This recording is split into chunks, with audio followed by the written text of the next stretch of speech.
everyone. Welcome to UGC NET Political Science classes by Drishti IAS. I am Dr. Ashwati.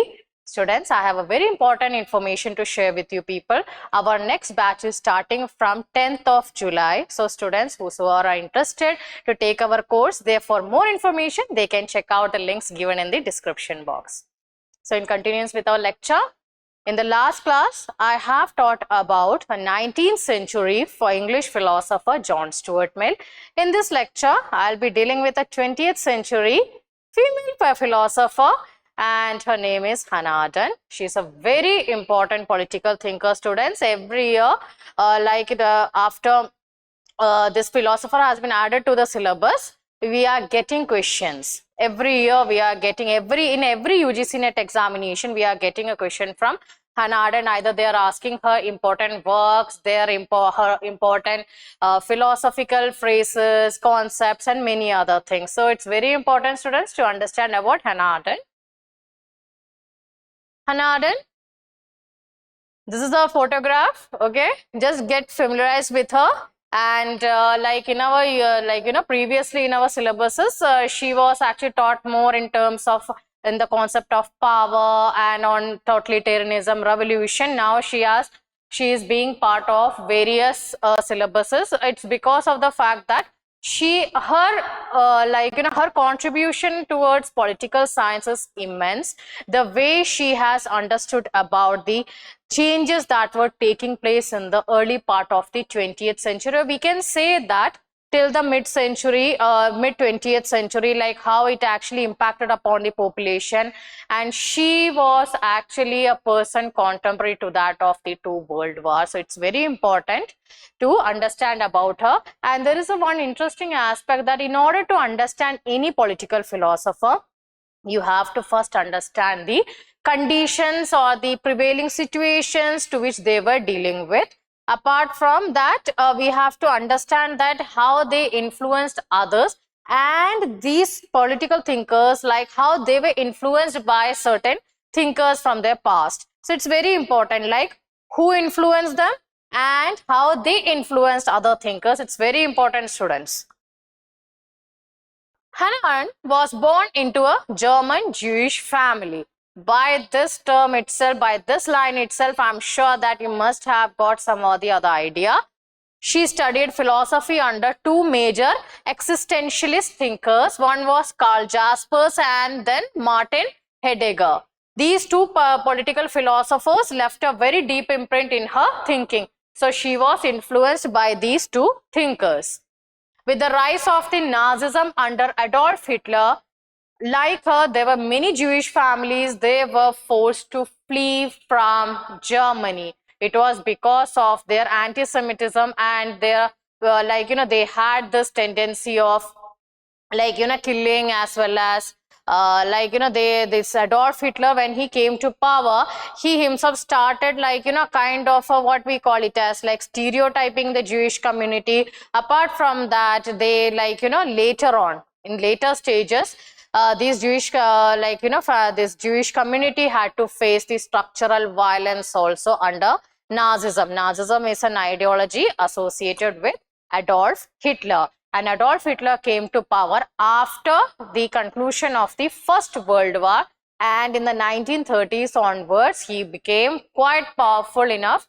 And I hope so students must have studied about the Second World War as well, and how he met, Benito Mussolini and Tojo in Japan, like Benito Mussolini from Italy, Tojo from Japan, and Germany's Hitler from the Axis power. For next 8 years, she was forced to flee from Germany in 1933. Later on, for the next 8 years, she lived in Paris, that is in France, and later on, she migrated to United States of America.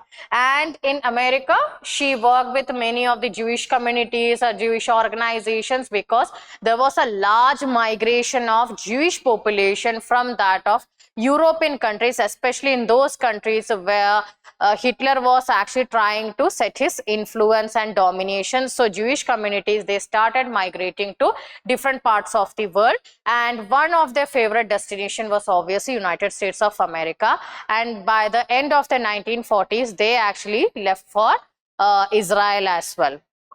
Here Hannah Arendt, her first academic post was started in Chicago in 1963, and she remained in academics. She was very active in academics till her death in 1975. So this is the whole life of Hannah Arendt, or what we call it as like the complete Jeevani. Okay, she has lived through crisis period. So it's very important that we will get to know about her ideas in her works as well, what she has faced. Definitely we are going to get her experiences in her major works. Now let's check out the major works. It's very important that you have to learn the names of these books in a chronological manner. And why it is important? Because in UGC NET examination such questions are asked every year, in every UGC NET examination. First work, Origins of Totalitarianism, very famous one, published in 1951. Second is The Human Condition, published in 1958. Between Past and Future, published in 1961. On Revolution, 1963. Eichmann in Jerusalem, a report on the banality of evil. This actually, she covered the trial of Eichmann. It's very important one, published in 1965. On Violence, 1970. Crisis of the Republic, Lying in Politics, Civil Disobedience on Violence, Thoughts on Politics and Revolution, published in 1972. Very important work, students. Please check it out. Please make a note of it. It's very important. Why I am emphasizing on these books? It's because every time you get a question from identification of books, or you have to place them in a chronological order. That's very important, students. Don't forget.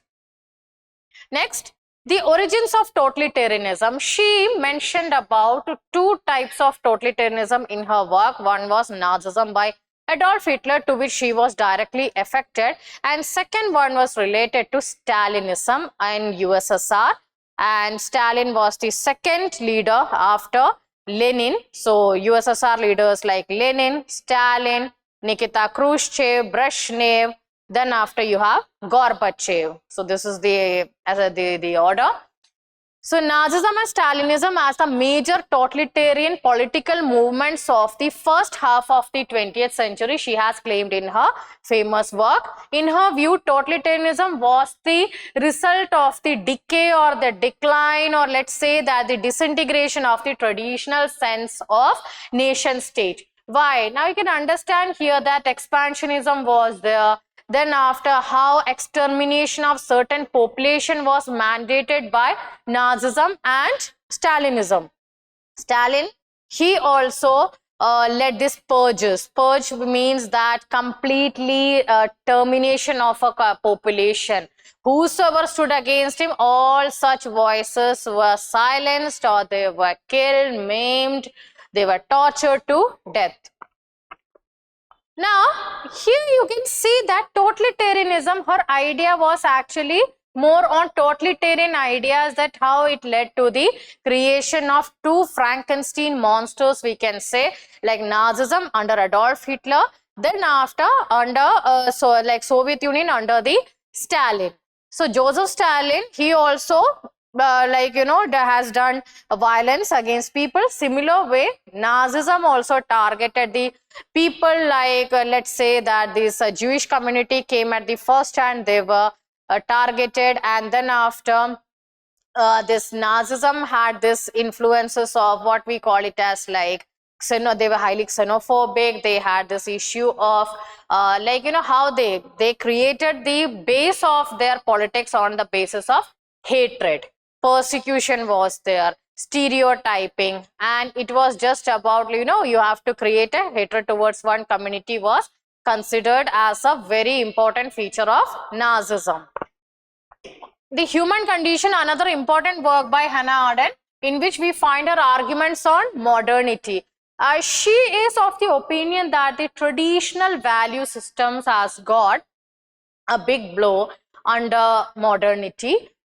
Like, let's say, to her, modernity is characterized by laws of the world. Like, you have somewhere we find some sort of ideas of Rousseau also.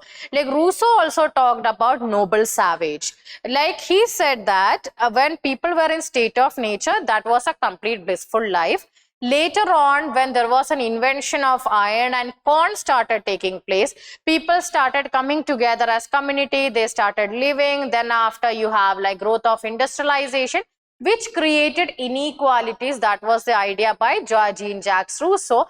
Similar to, somewhere we can say that Hannah also had a kind of an idea that under modernity, the traditional value systems got decay, or let's say that it got a real level of decline or disintegration, or we can say the narrowing down of the value system. Decay or elimination of the public sphere was quite evident. According to her, like the people's space, or like let's say that we can connect to that of Nazism and Stalinism as well. Like the ideas of Nazism, it was against the people. Like you have to create a kind of a people like under what we call it as a kind of a sense of nationalism, which was about created on the basis of hatred towards certain communities. Earlier, these communities were part and parcel of your national life. All of a sudden, Adolf Hitler came and he started blaming the Jewish community. This has happened not just in Germany, but in many parts of the world, and more evident in Africa. You can check out the history of Africa as well. Many of the African countries, like the fight between the Hutus and Tutsis are very important. That took place in Rwanda in the 1990s period. Traditional sense of values have deteriorated due to the events like Holocaust and system of Gulag. Gulag was a system where people were forced to work, and it was like a kind of a state-dominated. Pressures were mounted upon the people to follow the norms and things, or the pressures of the state where exploitation was very high. This was in USSR, Gulag system, and Holocaust we have seen in Germany, where the people like the Jewish community were subjected to torture, just like Holocaust, putting them in gas chambers. Then after, you can check out what happened in Auschwitz as well. It's very important. Like there are so many movies also based on it, where you get an idea that how the Jewish people were targeted. Now, let's check out certain questions. Which of the following are correct? Hannah Arendt, the postmodern conditions, no. Jacques Derrida, the postcard, it's a right answer. Franz Fanon, the rest of the earth, yes, these two are actually the correct answers. Correct ones. Antonio Gramsci, the human condition, no. Antonio Gramsci didn't write this work. This is a work by Hannah Arendt. So, correct answer is B and C. Arrange the works of Hannah Arendt in ascending order. For that, you have to first understand the chronology as well. The Origins of Totalitarianism was published in 1951. See, this was published in 1951. So, let's write it here, 1951. Second is the human condition. I have already mentioned about a human condition was published in 1958.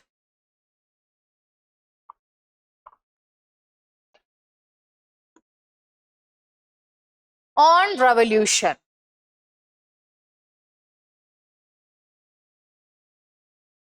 This was published in 1963. See, check out here, 1963.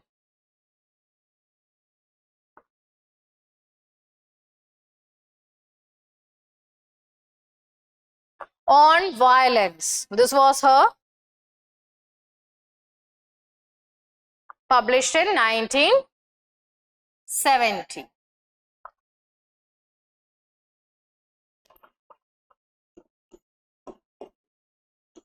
So you have the chronology here, 1951, 58, 63, 1970. So A, B, C, D. This is the chronology. Match list 1 with list 2. Hannah Arendt, she has written this work on the human condition. Next is Franz Fanon has written this work, The Rest of the Earth. Next one, Mao Zedong, Little Red Book. John 𝐃𝐫𝐢𝐬𝐡𝐭𝐢, he has written Affluent Society. So here A is with 4, B is with 2, C is with 1, and D is with 3. So students, that's all for today. I'm just repeating it once again. Our next batch is starting from 10th of July. So whosoever interested to take the course, they can check more details in the links given in the description box. So thank you so much students for watching this video. See you in another lecture. Bye.